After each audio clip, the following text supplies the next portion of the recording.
자, 우리는 지난 시간에 출애굽기 23장 기억나시죠? 10절부터 12절 말씀 통해서 안식년 또 안식일에 대한 규례 이것을 살펴보았었죠. Last time we looked at the regulations concerning the sabbatical year and the Sabbath through Exodus 23. 하나님께서는요 이제 이어서 절기 즉 우리가 명절 준수에 관한 규례들 이것을 다음과 같이 가르쳐주고 계십니다. Continuing this, God gives the regulations concerning the observance of the festivals as follows. 예, 그래서 오늘 본문 말씀은 13절부터 16절 말씀 다 같이 보시겠는데요. Let's look at verses 13 to 16. 네, 13절부터 16절입니다. 내가 너희에게 말한 모든 일에서 너는 신중하고 다른 신들의 이름은 언급하지도 말며 내 입에서 들리게도 하지 말라.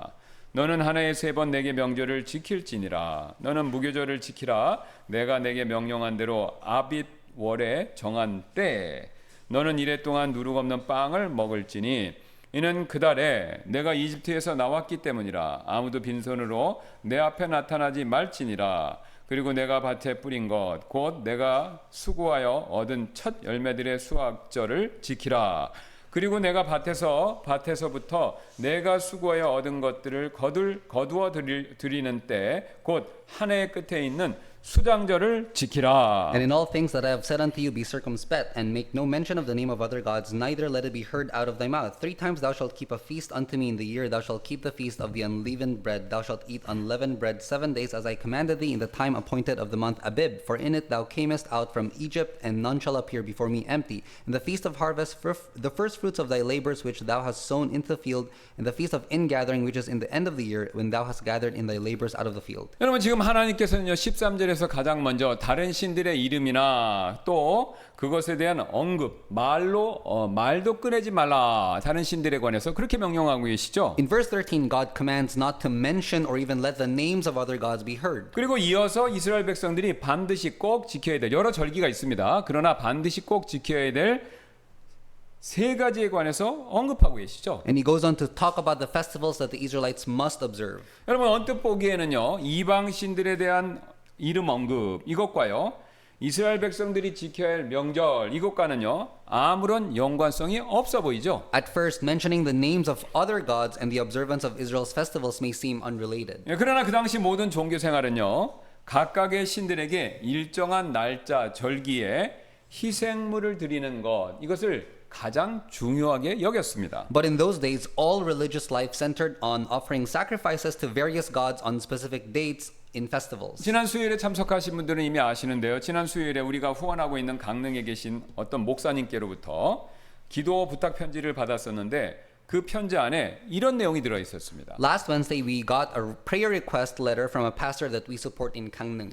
영동 지방 가운데 유난히 강릉은 이번에도 작년처럼 여름 기간에 비가 거의 오지 않았습니다. Among the Yeongdong region, Gangneung in particular has once again received almost no rain during the summer. 심지어 강릉 시민의 식수원인 오봉 저수지의 물이 현재 저수율 10% 선이 깨질 위기에 놓여 있습니다. Even the Obong Reservoir, the main source of drinking water for the citizens of Gangneung, is now in danger of dropping below the 10% storage level. 강릉이 현재 대한민국에서 유일하게 가뭄으로 인한 특별 재난 지역으로 선포되었습니다. Gangneung has now been declared the only special disaster zone in Korea due to drought. 하나님께서 이번 재난을 통해 강릉을 향한 회개를 촉구하시는 것으로 저는 생각합니다. I believe that through this disaster, God is calling Gangneung to repentance. 왜냐하면 강릉은 그동안 단오제를 유난히 크게 치르는 국내에서 유일한 지역이었기 때문입니다. Gangneung has long been the only region in Korea that holds the Dano festival on such a large scale. 음력 5월 5일 단오가 가까이 찾아오면 무당들과 더불어 각계각층의 인사들이 나서서 저 높은 진부령과 대관령 산들에서 산신들을 모셔옵니다. As the Dano festival on the 5th day of the 5th lunar month approaches, shamans along with other figures go to the high mountains to bring down the spirits. 그리고 7일에서 8일 정도의 단오제 기간에 하루 한 번씩 제를 올립니다. And during the 7 to 8 days of the Dano festival, they offer rituals once a day. 이렇게 하는 사람들이 현재 강릉을 주름잡고 있습니다. And these people hold control over Gangneung. 여러분 현재에도요 이처럼 특정 날짜에 신들에게 제사를 지내는 일이 여전히 남아 있다면 미신이 지배하던 과거에는 어떻겠습니까? Even today, sacrifices are still offered to gods on specific dates. Then how much more would they be offered back when superstition dominated? 그래서 하나님께서는요, 이스라엘 백성이 다른 신들의 이름을 부르며 특정한 날짜 절기에 그 신들에게 희생물 드리는 것을 13절에서 먼저 금지하시고 그 다음에 이스라엘이 지켜야 될 명절을 순서대로 말씀하고 계신 것이죠. That's why in verse 13, God forbade the Israelites from calling the names of foreign gods and then offering sacrifices to them on specific dates. 여기서 우리 한 가지 중요한 사실 발견하게 되는데요. We discover an important truth. 하나님의 백성은 제사를 지내거나 고사를 지내는 일처럼 다른 종교 의식에 관여해서는 안 된다라는 거죠. God's people shouldn't involve themselves in other religious rituals such as ancestral rites or superstition. 즉 우리는요, 우상 숭배 의식에 참여하는 일, 이거를 단호하게 거절해야 합니다. We must refuse to participate in idolatry. 물론 제사나 고사에 어쩔 수 없이 참석해야 할 경우가 종종 있죠. There may be situations where one has no choice but to attend these rituals. 예를 들어서 가족이 전부 모여서 함께 참석해야 되는 자리, 그렇죠? 뭐 어쩔 수 없이 모여야 되는 자리가 있습니다. 빠지더라도 이것만큼은 빠지기 어렵다. 그런 자리가 있어요. 그렇게 그런 자리이거나 아니면 단오제처럼 공식적인 어떤 행사라면 이 관련자, 내가 공무원인데 단오제를 시에서 하잖아요. 근데 내가 그것과 관련된 공무원이에요. 그러면 빠질 수 없죠. 예, 그런 경우에는 어쩔 수 없이 참석해야 되는 거죠. For example, if it's a big family gathering where everyone must attend or an official event like the Dano Festival, the person may have no choice but to be present. 그런데 여러분 우리가요 참석하더라도 우리 그리스도인은요 그런 제사나 고사 의식을 내가 막 직접 나서서 주관하거나 그런 의식에 적극적으로 불필요하게 참가해서는 절대로 안 된다라는 겁니다. But as Christians, we shouldn't personally lead the rites or actively take part in them. 왜 그렇습니까? 오늘 하나님께서는요 제사 그런 거 참여하는 제사 참석하지 말라. 그거는 고사하고 그런 건 말씀도 안 하시고 다른 신들의 이름 언급하는 것조차도 금지하시기 때문이죠. Because today God commands us not even to mention the names of other gods. 오히려 우리는요 하나님만을 경배하고 또 하나님만을 기념하는 규례 여기에 우리가 집중해야 되는 거죠. Rather, we should focus on worshiping God and keeping the ordinances that commemorate Him. 그래서 하나님께서는요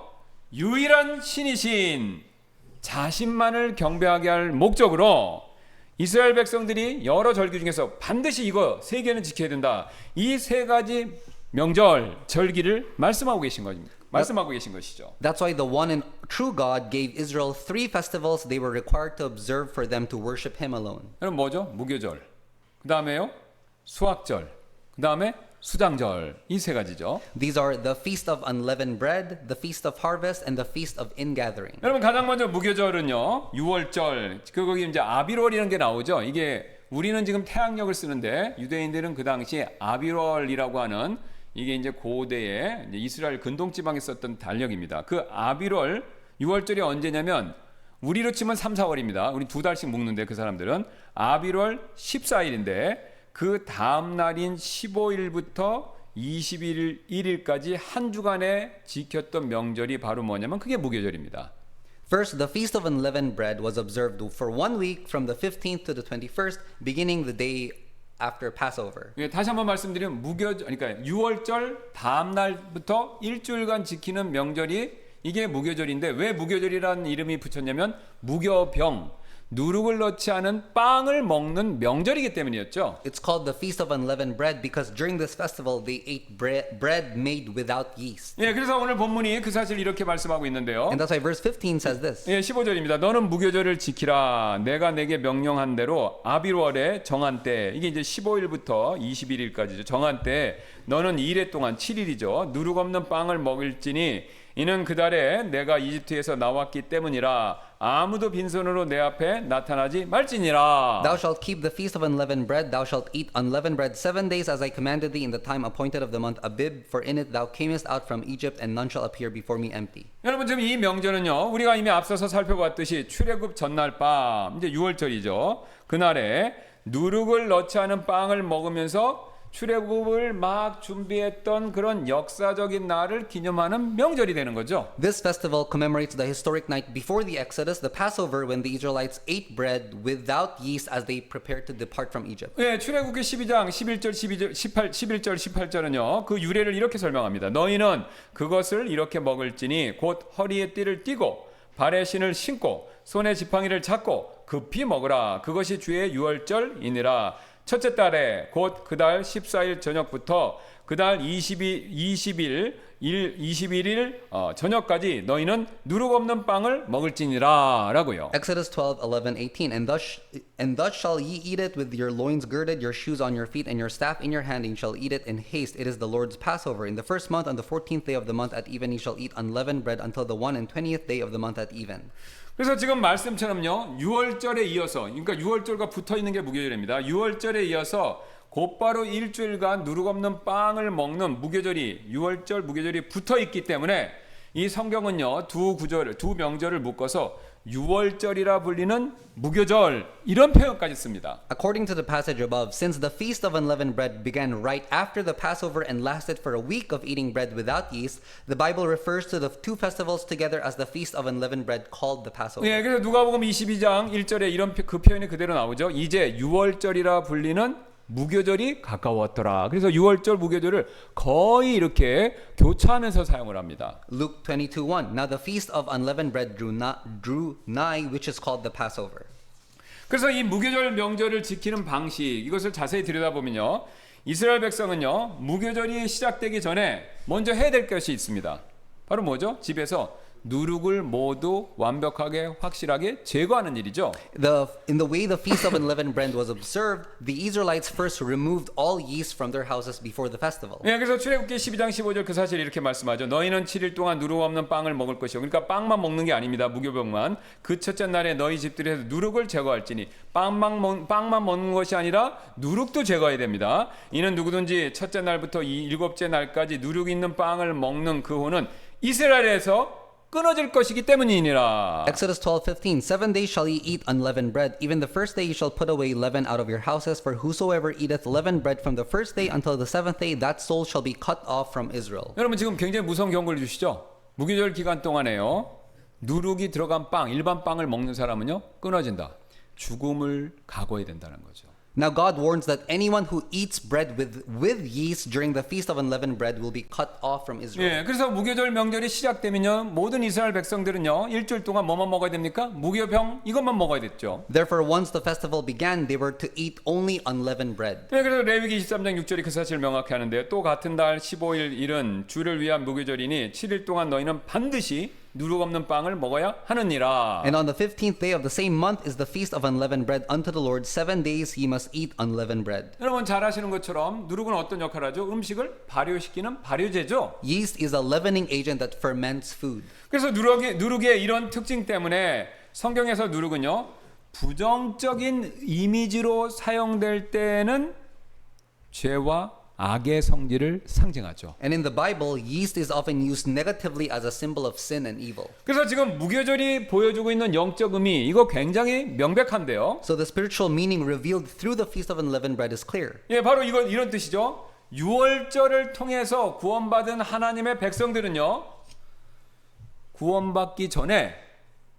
자신의 구원받기 전에 죄된 과거의 삶으로 되돌아가서는 안 된다라는 것을 보여주는 게 무교절에 누룩 없는 빵을 먹는 이유가 되는 것이죠. It shows that God's people who have been saved through the Passover must not return to their sinful life before being saved. 네, 제 얘기가 아니라 그 사실을요. 사도 바울은 고린도전서에서 이렇게 분명히 밝히고 있죠. And Paul confirms this in 1 Corinthians. 네, 고린도전서 5장 7절 8절인데요. 그러므로 너희는 누룩 없는 자들로서 보세요. 누룩 없는 자들이라고 그러죠. 새로운 덩어리가 되도록 묵은 누룩을 제거하라. 이는 우리의 유월절 어린 양 곧 그리스도께서 우리를 위하여 희생물이 되셨기 때문이라. 그러므로 우리가 그 명절을 지키되 묵은 누룩으로 말고 악의와 사악함의 누룩으로도 말며 오직 신실함과 진리의 누룩 없는 빵으로 하자. 1 Corinthians 5, 7, 8. Purge out therefore the old leaven, that ye may be a new lump, as ye are unleavened. For even Christ our Passover is sacrificed for us. Therefore let us keep the feast not with old leaven, neither with the leaven of malice and wickedness, but with the unleavened bread of sincerity and truth. 여러분 지금 사도 바울이 고린도 교인들에게 말하는 바가 뭡니까? 묵은 누룩으로 상징되는 과거의 모든 죄악들, 죄된 습관들 그거 씻어내버리고 쓸어내버리고 순결해야 된다. 정결해야 된다. 이 뜻이죠. Paul exhorts the Corinthians to sweep away all the sins symbolized by the old leaven and become pure. 왜 그렇죠? 고린도 교인들 또 그들뿐만 아니라 우리 그리스도의 대속적인 죽음으로 이미 우리는요 깨끗하게 되었기 때문에 그 깨끗함을 계속 유지해야 되는 거죠. Because they have already been cleansed through the death of Christ. 그래서 이 사실을요 유월절과 그것과 곧바로 붙어있는 무교절이 모형적으로 보여주고 있는 것입니다. And this truth is demonstrated through the Passover and the Feast of Unleavened Bread. 여기서 우리는요 성화 즉 거룩한 삶에 대한 굉장히 중요한 가르침 한 가지를 발견하게 되는데요. And we discover an important teaching about sanctification, living a holy life. 여러분 거룩한 삶은요 반드시 우리의 철저한 노력 이것을 요구한다라는 거죠. A holy life requires our wholehearted effort. 여러분 사실 이스라엘 백성들은요 무교절을 제대로 지키기 위해서 누룩을 없애는 일에 굉장한 노력과 만전을 기했습니다. The Israelites worked hard to remove all leaven in order to properly observe the Feast of Unleavened Bread. 여러분 지금까지 내려온 유대인들 전통 그래서 지금 현재도 유대인들 이렇게 종교인이라고 불리는 굉장히 근본주의 우리 같이 근본주의적인 보수적인 유대인들은요 똑같이 하는데요. 그 전통에 따르면요 6월절 저녁이 딱 되잖아요. 그러면 이제 곧 내일부터 무교절 되죠. 그러니까 그 저녁에 딱 촛불을 듭니다. 촛불을 들고 집안에 이 바닥은 당연히 없는 거고요. 바닥에는 누룩이 당연히 없는 거고 이미 다 쓸었으니까 촛불을 들고 집안의 구석구석을 살피면서 이 바닥에 있던 것이 청소하는 과정이 저쪽으로 들어갔나? 아니면 중간에 떨어뜨렸나? 이 구석구석을 반드시 꼭 수색을 합니다. On the evening of the Passover, the head of the household would take a candle and search every corner of the house, looking for even the smallest amount of leaven. 네, 그들은요 꼭 촛불만을 고집하는데요. 물론 이제 지금 같으면 이제 뭐 핸드폰 이런 거나 이것도 쓸 수 있고 후레쉬도 쓸 수 있고 그때는 그게 없었잖아요. 그러니까 꼭 촛불만을 고집하는데 이유가 있습니다. 왜냐면요 촛불이 작죠. 그러니까 이 작은 불을 가지고 바닥 틈새 구석구석 그거는 물론이거니와 심지어는요 어두운 이런 모서리 같은 데 있죠. 그것을 다 비춰서 조그만 누룩 쪼가리라도 그걸 절대로 놓치지 않기 위해서 촛불을 썼다는 거죠. They used candles because only its light could reach through the smallest cracks, ensuring that even the smallest crumb was found. 네, 그리고 이제 발견된 조그만 누룩 조각이 다 쓸리지 않을 수도 있기 때문에 빗자루는 안 쓰고요. 깃털과 작은 숟가락 이걸 사용해서 바닥에서 발견된 촛불을 통해서 발견된 조그만 조각들을 이렇게 깃털로 숟가락에 다 쓸어 담았습니다. And to make sure there was none left, they used a feather and a small spoon to sweep up the remainder. 그래서 앞에서 사도 바울이 앞서서 고린도전서 5장에서 묵은 누룩을 제거하라고 말할 때요. 바울이 생각하고 있는 이미지는 바로 제가 방금 그 설명드린 그거였습니다. Thus, when Paul said in 1 Corinthians, remove the old leaven, he was using this imagery. 그래서 경건한 유대인들에게 있어서 누룩을 제거하는 이 일은요. 뭐 단순하게 우리가 청소기로 아니면 비로 이렇게 한번 쓸고 끝나는 거 그런 게 아니었습니다. 그런 게 아니라요. 하나님 앞에서 철저한 마음으로 절기를 준비하고 맞이하려는 일종의 신앙심에서 나온 행동이었다라는 겁니다. Therefore, for devout Jews, removing leaven was not just house cleaning, but a religious act of preparing their hearts thoroughly before God to keep the festival. 여러분 이 점에 있어서는 우리도 마찬가지가 되어야 되는데요. 우리도 이런 무교절에 우리가 무교절을 지킬 필요는 없습니다. 그러나 무교절의 이런 정신 이것은요 우리가 꼭 기억해야 된다는 거죠. And for us, we must remember the spirit of the Feast of Unleavened Bread. 즉 여러분 우리가요 하나님 앞에 나가기 전에요 우리 마음의 구석구석을 반드시 꼭 잘 살펴야 한다라는 것이죠. That is, before we come before God, we must carefully search every corner of our hearts. 여러분 사도 바울이 비유적으로 말한 것처럼 혹시 미움, 교만, 탐욕 이런 악의와 사악함의 누룩이 내 마음 구석구석에 숨어 있는 것은 아닌지를 촛불을 비추듯이 성령님의 빛으로 우리 마음 구석구석을 반드시 점검해야 합니다. With the light of the Holy Spirit, as with a candle, we must examine whether leaven of hatred, pride, or greed is somewhere in the corner of our hearts. 그리고 성령님께서 그것을 만약에 가르쳐 주셨다면요. 우리는 그것을 당연히 지체하지 않고 치워버려야 되죠. And once discovered, we must immediately remove it. 즉 작은 죄라도 그냥 두지 말고 회개하고 자백하면서 그리스도의 십자가 앞에 내려 놓아야 한다라는 거죠. And even the smallest amount of sin must be confessed, repented, and laid down to God. 여러분 왜 그랬습니까? 이 작은 죄라도요. 우리 마음 안에 그냥 방치하면요. 그 죄들이 마치 누룩이 빵 전체를 뜨게 하듯이 우리의 마음 전체를요. 쉽게 부패하게 만들 수 있기 때문에 그렇습니다. If small sins are left unchecked, like yeast leavening the whole loaf of bread, that small sin can quickly corrupt our entire heart. 여러분 사실 죄는요. 우리가 로마서에서 이미 앞에서 살펴보셨던 것처럼요. 아무리 조그만 죄라고 하더라도요. 그것 자체로 끝나는 게 아니라 죄는 항상 어떻습니까? 확장되려는, 커지려는, 그것도 나쁜 쪽으로 확장해지려는 성질을 가지고 있습니다. No matter how small a sin is, it always grows and develops into a destructive nature. 여러분 쉬운 죄로 원망하는 죄 한번 생각해 보시기 바랍니다. 원망하면요. 원망하는 죄 그 자체로 절대로 끝나는 게 아닙니다. For example, the sin of complaining never ends with itself. 왜냐하면요. 자꾸 원망하게 되면요. 원망도 습관화가 되고 그렇게 습관화가 되면요. 결국 다른 죄악으로 쉽게 발전하게 됩니다. The more one complains, the more it becomes a habit, and eventually it develops into other sins. 즉 원망을 계속 하다 보면요. 나도 모르게 남을 탓하게 되죠. 남을 탓하게 되면요. 남을 미워하고요. 결국은 분노, 화가 마음속에 쌓이게 됩니다. It would lead to blaming others, which would lead to hate and eventually resentment. 그렇게 내 마음에 미움과 화가 막 쌓여 있기 때문에 당연히 우리의 평소의 언행이 거칠어질 수밖에 없는 것입니다. And as hatred and anger pile up in the heart, the words and actions become harsh. 그래서 여러분 잘 보세요. 원망 잘하는 사람 치고 상냥하고 부드러운 사람 없죠? That's why those who are prone to complaining are rarely gentle and kind. 저는 지금까지 그런 분 본 적 한 번도 없는데 여러분 그런 분들 보신 적 있으신가요? I have never seen such a person. Have you? 그래서 원망이라는 누룩 이것을요 평소에 잘 내 마음에서 제거하지 못하면요 결국은 나도 모르게 항상 화가 나 있고 언행이 거친 사람으로 변해버릴 수가 있습니다. And if we don't remove the leaven of grumbling and complaining in our hearts, we will eventually become people who are angry and harsh in speech and action. 여러분 불평의 누룩도 마찬가지가 되는데요. And the leaven of complaining works the same way. 여러분 불평 많이 하다 보면요 나오는 게 있죠. 뭡니까? 불평이 많으면 감사는 줄어들게 되고요. 이 감사가 줄어들게 되면 거기서 끝나는 게 아닙니다. 이 감사가 줄어들면요 자기도 모르게요 세상 만사가 점점 부정적으로 보이기 시작합니다. As one complains more, gratitude decreases, and as the gratitude decreases, everything in life becomes to appear negative. 그래서 불평 많이 해서 감사 많이 줄어서 감사가 별로 없어서 그래서 점점 이 세상 만사가 부정적으로 계속해서 보이면요 그냥 이 세상 전체가 다 깜깜하게 보이기 때문에 삶의 의욕을 잃고요 극단적인 선택을 하고 싶은 유혹을 강하게 받을 수밖에 없습니다. And as life appears to become negative, you lose the will to live, and you become easily tempted to make extreme choices. 여러분 실제로요 저와 여러분 주변에서 감사 잘하는 사람 치고 나 모든 걸 포기하고 그냥 죽고 싶어요.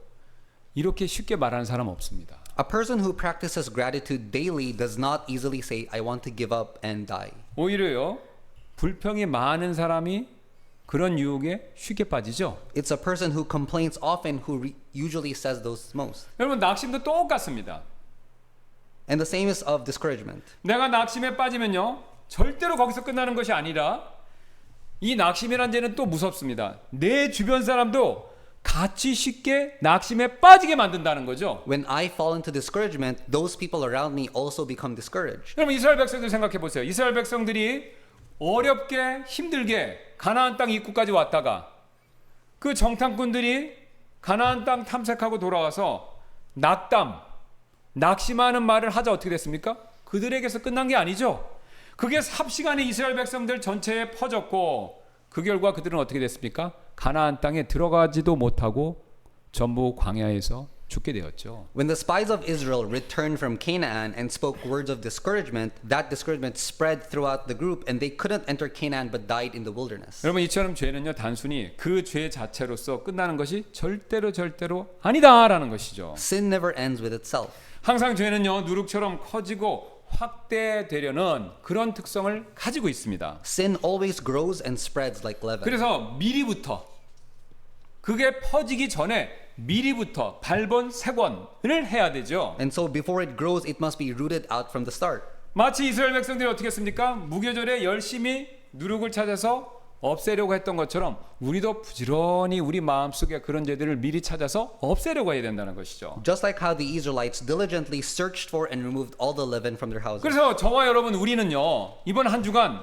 이렇게 결단하실 필요가 있습니다. And so we must make this resolution. 주님, 이스라엘 백성이 일주일간 누룩 없는 빵을 먹었듯이 저 역시 이번 주 한 주간만큼은 저의 묵은 누룩을 제거하는 삶을 살겠습니다. 라고요. Lord, just as the Israelites ate unleavened bread for 1 week, I too will live this week removing the old leaven from my life. 그리고 이를 위해서 이스라엘 백성들이 열심히 촛불에 의지해서 숨은 누룩을 찾았듯이 저 역시 빛 대신 성령님을 의지해서 제 묵은 누룩을 가르쳐 달라고 발견할 수 있게 해달라고 기도하겠습니다. And just as the Israelites relied on candlelight to search for hidden leaven, I too will rely on the Holy Spirit to reveal my old leaven. 또한 주님께서 그렇게 가르쳐 주신 그 묵은 누룩이 원망이나 불평이나 낙담과 같은 죄악이라면 그런 죄들 회개하고 한 주간 그런 죄들이 제 마음을 부패시키지 않도록 주님 도와주세요. And if the old leaven you reveal are sins such as grumbling, complaining, or discouragement, help me to repent of them and not allow them to corrupt my heart.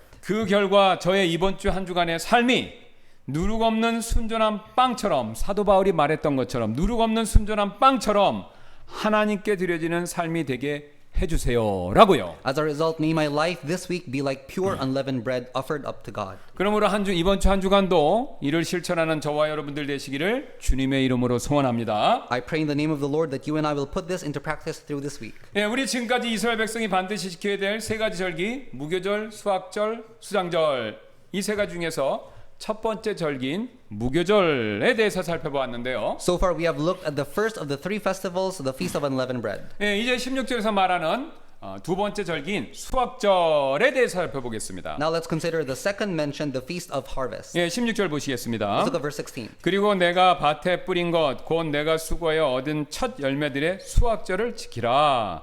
그리고 내가 밭에서부터 내가 수고하여 얻은 것을 거두어 드리는 때 곧 한 해의 끝에 있는 수장절을 지키라. And the feast of harvest, the first fruits of thy labors which thou hast sown into the field, and the feast of ingathering which is in the end of the year, then when thou hast gathered in thy labors out of the field.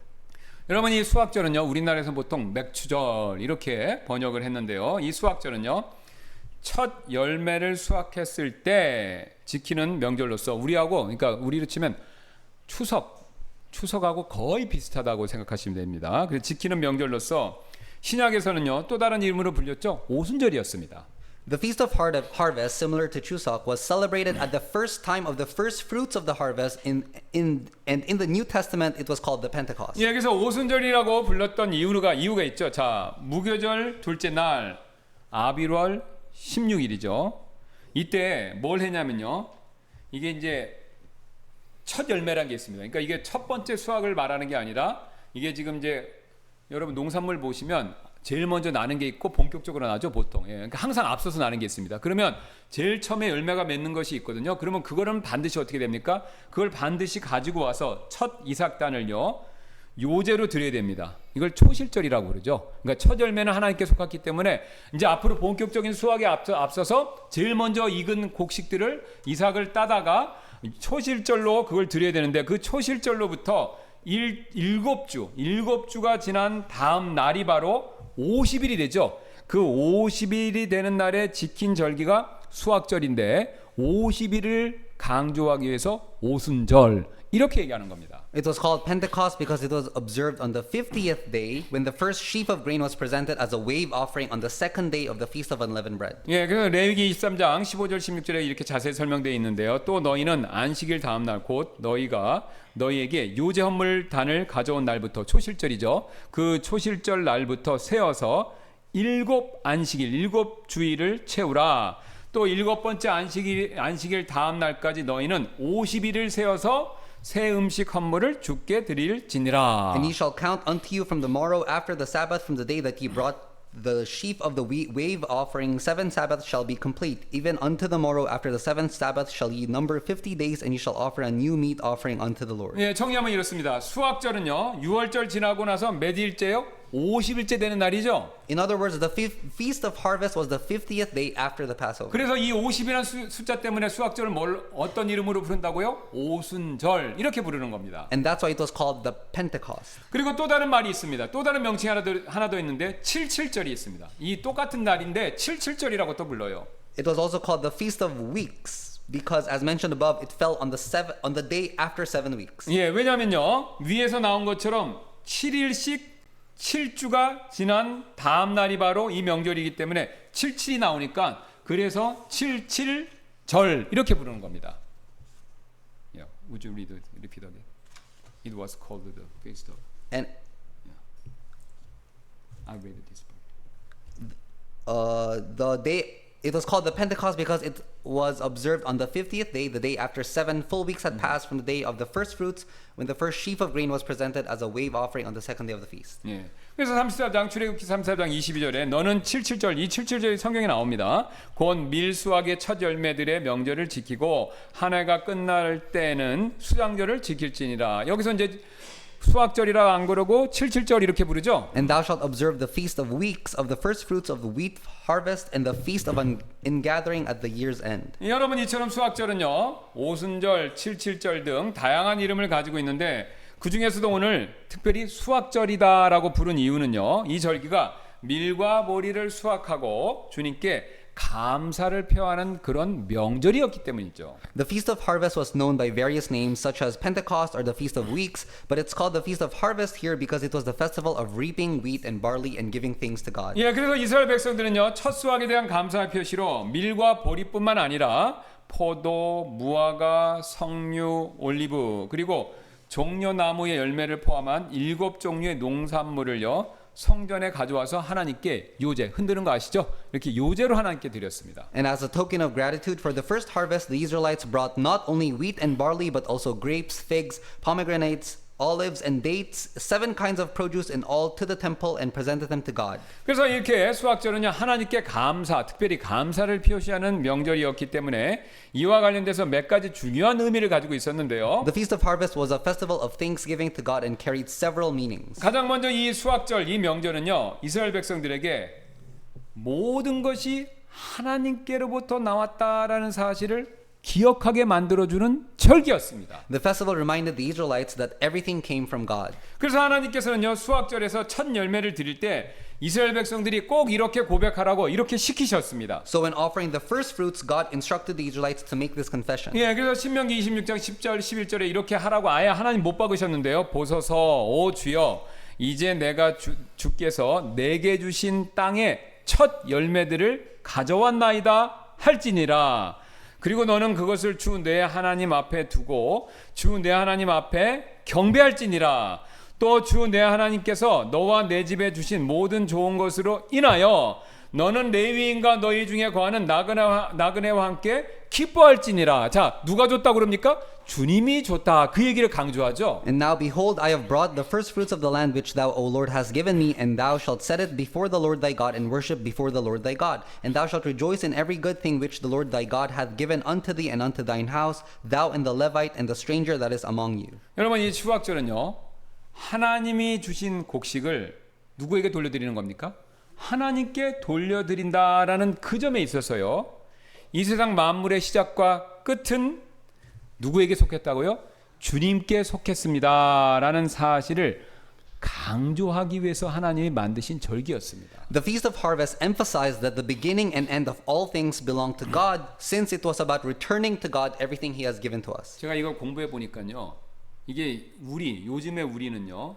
농사를 안 짓기 때문에 지금 하나님이 강조하시는 내용이 마음에 이렇게 딱 와닿질 않습니다. Since most of us today don't live as farmers, this idea may not strike our hearts as deeply. 그러나 이스라엘 백성들의 입장으로 돌아가서요.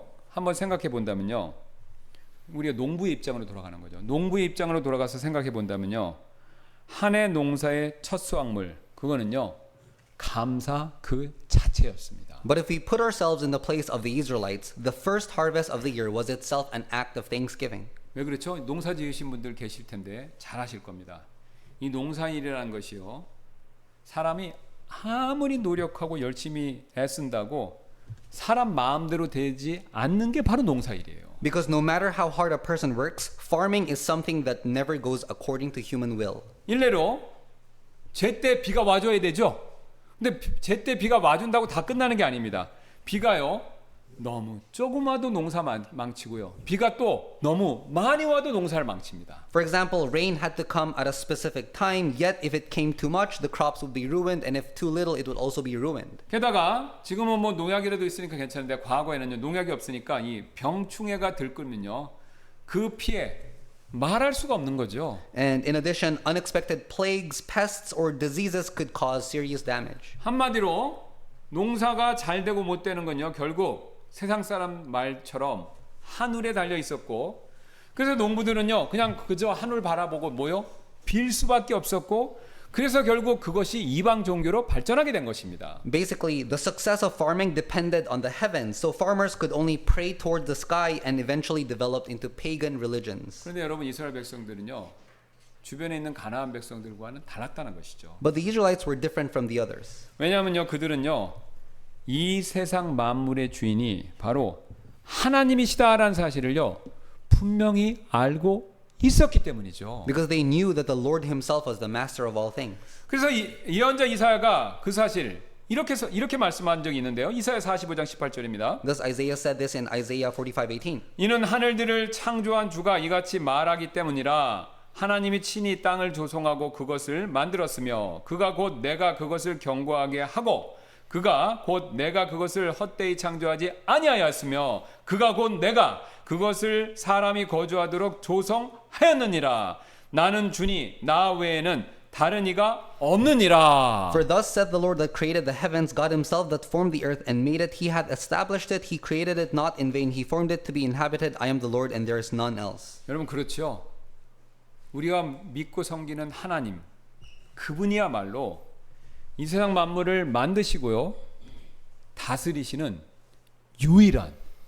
유일무이한 바로 그분이시죠. God alone is the one who created and rules over the world. 그래서 우리가 누리는 모든 좋은 것들 그분께서 섭리적인 손길을 통해서요 우리에게 딱 알맞은 때 공급해 주셔서 우리가 그것을 지금 이렇게 누리고 있는 것이죠. Therefore, every good thing we enjoy is supplied to us at the proper time by His hand. 예, 이스라엘 백성들은요 이 사실을 잘 알고 있었고 그래서 첫 수확물 그럼 이거 농부가 수고하면 1년 동안 굉장히 고생했죠. 그러니까 이게 첫 열매가 나오면요 그거 한번 맛을 우리도 자 우리 가정에서 일하시는 분들 음식하면요 맛봐야 되잖아요. 그러니까 그 얼마나 처음에 맛보고 싶습니까?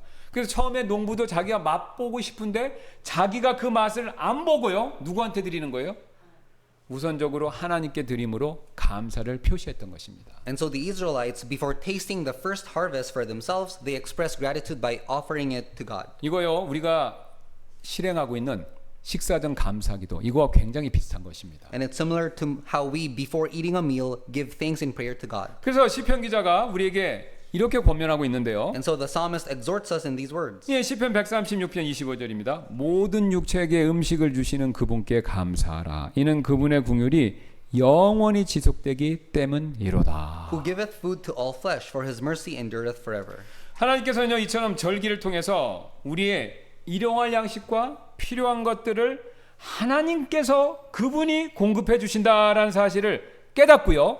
깨달아서 멈추면 안 됩니다. 감사까지 표하기를 원하신다는 거죠. Through these festivals, God wants us to realize and give thanks for the fact that He's the one who supplies our daily bread and all we need. 여러분 그래서요. 저와 여러분은요. 데살로니가 서신 말씀처럼 항상 어떤 사람이요?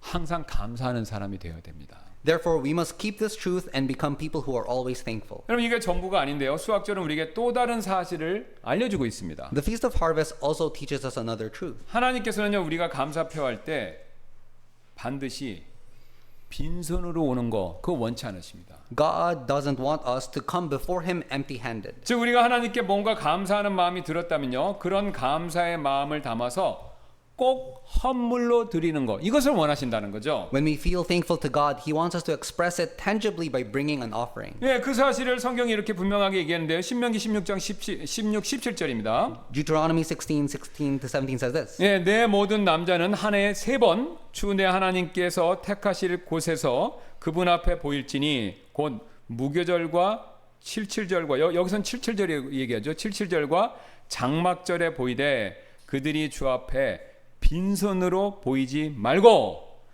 각 사람이 주 내 하나님께서 내게 주신 복에 따라 자기가 할 수 있는 대로 드릴지니라. 자, 자기가 할 수 있는 만큼 다 가져와서 주님께 드리되 절대로 빈손으로 와서는 안 된다라는 거죠. 3 times in a year shall all thy males appear before the Lord thy God in the place which he shall choose, in the feast of unleavened bread, and in the feast of weeks, and in the feast of tabernacles, and they shall not appear before the Lord empty. Every man shall give us he is able according to the blessing of the Lord thy God which he hath given thee. 여러분 어떤 분은요 하나님은 마음을 받으시니까 내가 감사하는 마음만 있으면 다 된다 이렇게 생각하는데 절대 그렇지 않습니다. 감사하는 마음은 당연히 가져야 되고요. 그 감사하는 마음을 겉으로 표현도 해야 되죠. 그래서 반드시 빈손으로 오지 말고 감사의 마음을 표현하기 위해서 뭔가 하나님께 드려야 된다라는 거죠. If we feel thankful for God's grace, we shouldn't express that gratitude with empty hands. 예, 그렇다고 해서 막 무리하게 하라는 게 아니죠. 자기가 할 수 있는 만큼 하나님 앞에 빈손으로 오지 말고 감사를 표해야 된다는 거죠. And each of us should give according to what we are able. 물론 하나님께서 사람들처럼 뭔가를 필요로 하시기 때문에 뭔가 부족하시기 때문에 이런 헌물 요구하시는 것이 절대로 아닙니다. And it's not because God has any need that He requires these offerings. 사실 오히려 반대로 우리를 테스트해 보시기 위해서 그러시는데요. 왜냐하면요. 예수님이 유명한 말씀하셨죠. 보물이 있는 곳에 우리의 마음도 있기 때문에 그렇습니다. In fact, it is to test us, for as Jesus said, where your treasure is, there your heart will be also. 이거 굉장히 잘 알려진 테스트인데요. 우리 아이들 아주 어렸을 때 이런 테스트 해보신 적 있으실 겁니다. And as a simple example, we often give this kind of test to very young children. 아이가 막 맛있는 아이스크림을 막 이렇게 먹어요. 너무 막 좋아해서 막 먹는 겁니다. 막 맛있게 먹는데 그때 아이가 막 먹고 있을 때 아빠나 엄마가 특히 이제 주로 아빠들이 많이 하는 것 같은데 아빠가 가서 아빠도 한 입 줘봐 이렇게 테스트하는 거 해보셨죠? When a child is enjoying some delicious ice cream, the father may say, "Can I have a bite?" as a test. 예, 이거 굉장히 재밌습니다. 해보면요. 선뜻 주는 애들부터 생각하다가 주는 애 아니면 싫어 그런 애들까지 종류가 다양합니다. 예. Some children willingly share, some children think about it first, while others refuse completely. 근데 이렇게 테스트 해보면요. 아이들 속내 알 수 있죠. And this test reveals the child's heart. 사실 지금 그 아이가 먹고 있는 아이스크림 이거 어디서 난 겁니까? 아이가 스스로 일해서 돈 버는 게 아니죠. 예. In reality, the ice cream that the child is eating was not bought with money, but with the child's hard work. 예, 아버지가 일한 돈으로 그것도 아버지가 사다 줘서 지금 먹고 있는 거죠. It was purchased with money earned by the father. 그런데 아이는요, 아이기 때문에 아빠가 이게 은혜를 베풀었다. 이거 잘 이해를 못 합니다. The child is just a child. He or she doesn't understand this fact. 그래서요, 마치 아이스크림이 원래부터 자기 것인 양 욕심을 부릴 뿐이죠. And so the child acts greedy as if the ice cream belonged to him or her from the start. 여러분 우리도 똑같습니다. 사실 우리가 가진 모든 것들이요. 저와 여러분이 인정을 하든 말든 상관없이 이 모든 것이요. 사실은 하나님께로부터 나온 것이 맞죠. Everything we possess actually comes from God. 심지어는요. 우리가 열심히 노력해서 그 이 모든 것 내가 갖고 있는 모든 것을 지금 가졌다라고 하더라도 그렇게 열심히 노력할 수 있는 그 능력조차도 주님이 주신 것입니다. even if we have obtained things through hard work, the very ability to work hard was given by God itself. 예, 하나님께서 그 사실을 가나안 땅에 이제 가나안 가면요 복 받아요. 근데 가나안 땅에 들어가기 직전에 하나님이 신명기 8장 18절에서 이런 얘기를 하십니다. 오직 너는 주 내 하나님을 기억하라. 이는 그분께서 자신이 조상들에게 맹세하신 자신의 언약을 이날과 같이 굳게 세우시며 내게 재물 얻을 능력을 주시는 분이시기 때문이라. 가서 이제 재물 얻을 거거든요. 근데 그 능력도 누가 주셨다는 거예요? 하나님이 주셨다. 이 얘기를 미리 하시는 겁니다. Deuteronomy 8:18. But thou shalt remember the Lord thy God, for it is he that giveth thee power to get wealth, that he may establish his covenant which he sware unto thy fathers as is this day. 여러분 한번 생각해 보세요. 이스라엘 백성들은요. 하나님께서 이집트에서 그들을 자유롭게 해주시지 않고 거기에 놓아두었다면, 가나안 땅으로 인도해 주시지 않았다면 농사지을 기회조차 없었겠죠. The Israelites couldn't even have been able to farm if God didn't set them free from Egypt and led them into Canaan. 여러분 그들이 농사 천재로 한 번 지었다면 막 풍성에 거둘 수 있는 그런 능력을 가지고 있다 하더라도 이집트의 종살이에서 해방되지 못하면요 그 능력 아무짝에 소용없습니다. No matter how much power or skill they had in farming, it would have been useless if they were never free from slavery in Egypt. 이처럼 하나님께서 이스라엘 백성들에게요 기회와 또 재물 얻을 능력 이것을 두 가지를 주셨기 때문에 그들의 수고와 노력이 헛되지 않고요 첫 수확이라는 좋은 열매를 볼 수 있었던 것이죠. And in the same way, it was because God gave the Israelites both the opportunity and the ability to gain wealth that their labor was not in vain and they were able to see good results. 여러분 이 원리는요 시간과 공간을 초월해서 지금 우리에게도 똑같이 동일하게 적용이 되죠. And this principle applies to us. 즉 하나님이 우리에게 두 가지를 주십니다. 기회와 능력을 주셔야 우리의 수고와 노력이 헛되지 않을 수 있습니다. Only when God gives us the opportunity and the ability will our labor and effort not be in vain. 그래서 우리는요 이 사실을 믿고 내 실력, 내 노력 이거 뽐내기에 앞서서 우리에게 기회와 능력을 주신 하나님께 먼저요 감사하는 마음을 반드시 항상 가지셔야 합니다. And so before boasting about our skills and efforts, we need to have a heart of gratitude toward God who gave us these things. 그리고 그 감사를요 입으로만 하시지 말고요 헌물로써 표현해야 되는데요. 왜냐하면요 그렇게 하는 것이야말로 하나님께 진정한 감사를 표하는 방법이 되기 때문에 그렇죠. And we must express gratitude not just by words but through offerings. 이 수학절의 정신 오늘 우리에게도 여전히 유효합니다. The spirit of the Feast of Harvest is still valid today. 우리가 받은 월급의 첫 부분 이것을 떼어서요 하나님께 드릴 때 여러분 그것은요 단순한 의무가 아닙니다. 이것은요 제 삶의 공급자가 주님이십니다라는 신앙 고백이기 때문에 우리가 그것을 떼어서 드린다는 것이죠. When we give the first portion of our salary to God, it is not just a duty but a confession saying, Lord, you are the provider of my life. 또 우리가 바쁜 일상 가운데 오늘처럼 주일처럼 이 주일에 이렇게 시간을 떼어 하나님께 드릴 때 여러분 우리가 왜 그렇게 합니까? 그냥 의무이기 때문에? 아니죠. 그것은요 주님 제 시간의 주권은 제 자신에게 있는 것이 아니라 주님께 있는 것입니다라는 그 고백을 드리기 때문에 이 자리에 있는 것이죠. When we set aside time for God in the midst of our daily lives, we are making a confession, Lord, the sovereignty over my time doesn't belong to me but to you. 여러분 우리가 가진 업무적인 재능이나 음악적 은사 이거 다 마찬가지입니다. 이거를요 교회 봉사를 통해서 하나님께 먼저 우리가 내어드릴 때 그게 바로 주님의 주권을 인정하는 일이 됩니다. 왜요? 그 재능 누가 주신 거예요? 하나님이 주셨기 때문에. And when we dedicate our skills and gifts first to God through the service in the church, we are acknowledging His sovereignty. 그리고 이 수학절 절기는요 신약에서 영적으로 놀라운 성취를 이루었는데요. And the festival finds a marvelous fulfillment in the New Testament. 여러분 구약의 곡식 추수 있죠? 이 곡식 추수는요 하나님의 영원의 큰 추수를 준비하는 예표가 되죠. The harvest of grain in the Old Testament was a foreshadowing of the great harvest of souls prepared by God. 그래서 예수님이 그 말씀하셨잖아요. 자신의 구원 사역을 뭐에 비유하셨습니까? 종종 추수, 큰 추수, 수확절의 추수, 여기에 빗대서 말씀하신 적이 많이 있죠. That's why Jesus often described his work of salvation in terms of a harvest, saying this. 네, 요한복음 4장 35절 36절 유명한 말씀이지 않습니까? 너희가 이르기를 아직 넉 달이 남아있고 추수할 때가 넉 달이 남아있다 이거죠. 그 뒤에야 수확할 때가 이른다 하지 않느냐. 보라 내가 너희에게 이르노니 너희 눈을 들어 밭들을 보라. 지금 보리밥 밀밭 이런 거 보라는 거예요. 이는 그것들이 이미 희게 되어 수확하게 되었기 때문이라. 그런데 이게 지금 밀밭을 얘기하는 게 아니라 잃어버린 영혼들 얘기하는 것이죠. 36절 거두는 자가 싹을 받고 영원한 생명에 이르는 열매를 모으나니 이것은 뿌리는 자와 거두는 자가 함께 즐거워하려 함이라. Say not ye, there are yet 4 months, and then cometh harvest. Behold, I say unto you, lift up your eyes and look on the fields, for they are white already to harvest. And he that reapeth receiveth wages, and gathereth fruit into life eternal, that both he that soweth and he that reapeth may rejoice together. 여러분 이런 영적 대추수가 시작된 날이 있었죠.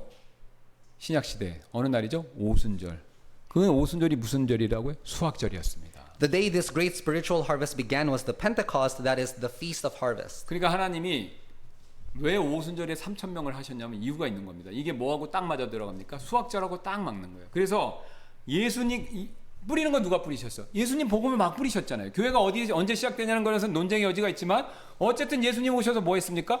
복음의 씨앗을 막 뿌리셨잖아요. 그죠? 그래서 예수님이 뿌리신 것을 이방인 가운데 거두기 시작했는데 결정적으로 엄청나게 거둔 날이 바로 수확절, 오순절이라는 겁니다. God began to reap among the Gentiles what he had sown in Jesus Christ. 그 결과 두 번도 아니죠. 베드로가 한 번 설교했을 때 몇 명이요? 3,000명이 구원받게 되었고 그게 끝 아니죠. 사도행전 보면 그 뒤에도 수백 명이 계속해서 교회에 구원받아 더해지게 되는 역사가 있었죠. And as a result, about 3,000 people were saved through Peter's sermon, and afterward many more were added. 예, 구약이 지금 뭡니까? 수확절의 그 기쁨이죠. 보리와 밀을 수확절에 그 누리는 그 기쁨이 지금 신약에 와서는요 영원 수확의 기쁨으로 완전히 성취된 것입니다. And thus the joy of the feast of harvest was completely fulfilled in the joy of the salvation of 예, souls. 오늘 우리는요 이스라엘 백성의 세 가지 절기 중에서 무교절, 수확절에 대해서 살펴봤는데요. Today we looked at 2 of the 3 festivals of the Israelites. 예, 이 절기 둘 다 하나님의 은혜 이걸 증거하고 있죠. And both of these bore witness to God's grace. 예, 무교절은요 이스라엘이 이집트를 떠난 밤을 기억하게 했고 그래서 구원을 상징하죠. The feast of unleavened bread reminds Israel the night they left Egypt, symbolizing salvation. 예, 수확절은요 노예했던 이스라엘 백성들이 가나안 땅에 정착한 이후에 하나님께서 주신 수확물을 하나님께 드림으로써 하나님의 풍성한 공급 이것을 기념했던 절기죠. The feast of harvest commemorated God's provision as the one slaves of Israel settled in Canaan offered to him the produce he had given them. 예, 그래서 이 두 가지는요 하나님에 대한 두 가지 사실을 명확하게 드러나는데요.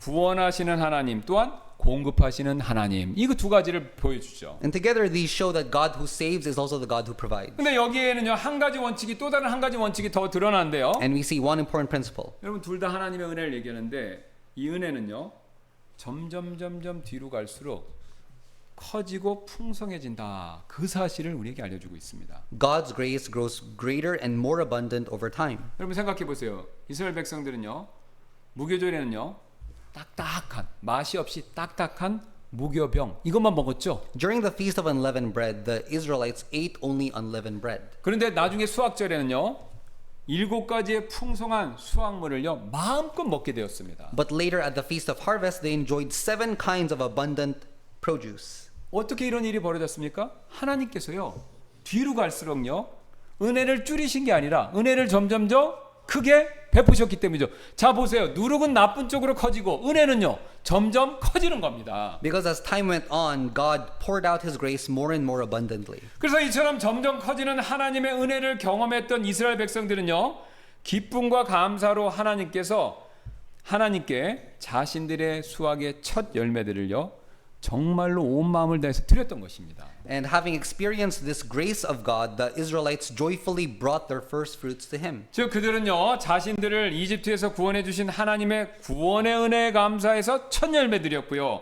풍성한 수확을 주신 하나님의 공급하심에 감사해서 또한 첫 열매를 드린 거죠. They offered their first fruits in gratitude for God's saving grace in delivering them from Egypt, and also his provision of an abundant harvest. 미국으로 막 이민을 와서요 비누 공장에 취직한 어떤 소년이 한 명 있었습니다. There was once a boy who had just immigrated to America and found work in a soap factory. 그의 이름은 그 소년의 이름은요 윌리엄 콜게이트였습니다. His name was William Colgate. 첫 급여 월급을 손에 쥔 날 콜게이트는요 이렇게 결심했습니다. 첫 부분은 하나님께. 그리고 그날 이후로 수입이 늘어날수록 드리는 비율도 계속 그는 높였는데요. On the day he received his first wage, he began this decision: the first portion belongs to God, and from that day on, as his income increased, he increased the proportions he gave to God. 그가 그렇게 한 것은요 그의 삶이 넉넉해서가 아니라요 자신의 삶의 주인이 누구인지 자기가 늘 기억하기 위해서였다고 합니다. He did this not because his life was abundant, but to remember who the real owner was. 세월이 흘러서 그는요 현재 여러분 콜게이트 치약 미국에 가면요 우리나라는 옛날 럭키 치약이죠, 그죠? 미국은요 콜게이트예요. 그래서 그 콜게이트 치약으로 유명한 콜게이트 팜올리브, 또 이 콜게이트가 너무 잘 돼서 팜올리브까지 합쳤어요. 그래서 사버려갖고 이 창업자가 되었고 그가 나중에 이 콜게이트가 이런 고백을 했는데요. Years later, he became the founder of what is now known as Colgate-Palmolive, famous for Colgate toothpaste. 내 인생에서 가장 수익이 큰 투자는 주님께 먼저 드린 일이었습니다. And he said, the most profitable investment I ever made in my life was giving to the Lord first. 첫 열매를 드림은 금액의 문제가 아니라 주권의 문제였습니다. Offering the first fruits was not a matter of money, but a matter of lordship. 즉 제3과 소득의 주인은 하나님이십니다라는 그 믿음을 실천하는 일이었습니다. It was the act of living out the faith that said, God is the Lord of my life and my income. 이 고백이 있을 때마다 하나님께서는 저에게 필요할 때 아이디어를, 적절한 때 사람을, 정확한 때 기회를 더해 주셨습니다. And whenever I made this confession, God gave me ideas, He gave me people at the right time and opportunities at the exact moment. 여러분 그렇죠. 이 콜게이트 이분뿐만 아니라 우리에게도요. 하나님께 드릴 첫 열매들 있죠. Don't we also, just like Colgate, have first fruits to offer to God? 사실 저와 여러분이 오늘 아침에 이렇게 정상적으로 눈 뜰 수 있었던 거, 이거 하나님이 오늘도 우리에게 생명을 허락해 주시고 우리 생명 가져가지 않으셨기 때문에 그래서 눈 뜬 거지 않습니까? The very fact we were able to open our eyes this morning is because God didn't take away them. 즉 내 삶의 내 생명의 주인이신 그분께서요 저와 여러분에게 오늘 하루라는 삶을 허락해 주신 것입니다. In other words, God granted us the gift of this day of life. 그래서 우리는요 매일 아침에 우리가 눈을 뜨게 될 때마다 우리의 시간을요 첫 열매로 드리는 거. 여러분 우리가 그런 시간을 드려야 되지 않겠습니까? And therefore, every morning, should we not offer the first fruits of our time to Him? 즉 잘 아시는 것처럼 아침의 첫 시간 말씀과 기도로 주님께 꼭 드리시기 바랍니다. Give the first part of your morning to God in His Word and in prayer. 또한 우리는요 이번 달에도 넘치지는 않지만 그래도 필요한 만큼의 물질 다 공급 받으셨죠? And this month, though we may not have had big abundance, we still received enough provision. 그렇다면 받으셨다면요 받은 물질의 일부를 꼭 첫 열매로 주님께 드리시기 바랍니다. So let's offer a portion of what we have received as our first fruits to God. 여러분 하나님께서는요 즐거이 내는 자를 기뻐하신다 그렇게 말씀하셨고 그렇게 내는 자를 축복하십니다. For God loves a cheerful giver and blesses them.